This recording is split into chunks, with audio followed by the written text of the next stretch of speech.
Menteri Rangba Kejelau Conrad Sangma ni kesngi ulalek yakendu ya Menteri Kampoying kari Amit Shah New Delhi hagaba ya Menteri Rangba la sanran lang na kakenhun nongialam Niam baper na kejela kiba kentup ya kinong mikmat na ka Presbyterian Church of India ka North East India Christian Council ka Catholic Church Archdiocese of Shillong bat ka Garo Baptist Convention hagaba la mikmat la Reverend H.L. Mersing Moderator PCI, Reverend S.C. Dingan Chairman FCRA Subcommittee PCI, Reverend Dr. Mayu Chankiri General Secretary NEICC, Father Taibok Lang Karbani Administrator Archdiocese of Shillong, but Udura Sal Armarak Youth Director Garo Baptist Convention na lor kiway. Hag jing ikendo kakanun kalapantip sa Menteri Kampoying.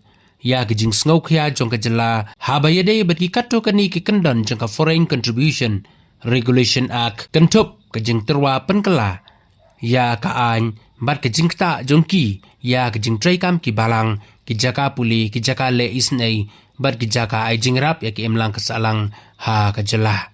Menteri Rangba ula penpau ya ki benta bakongsan ki balale la kini ki kenhun Niam ya ka imlang kesalang bat ka kampuli ka dangli ha kejela. Susu ula kenturu ya ke sorkar pedeng banchim kia ya ke jinglong jingman bakerpang jong ka mikhalaya amba kemi ya ki kam ki bayde bat ka FCRA ula kentu ke sorkar pedeng bakan perkhat lem ha ka ba penjikna ba ki jaka puli bat ki weipat ki institution ki batrei ha ka kam sakri ya pajba ki nyai beteng batrei ki kam klem kano ke jing pentur.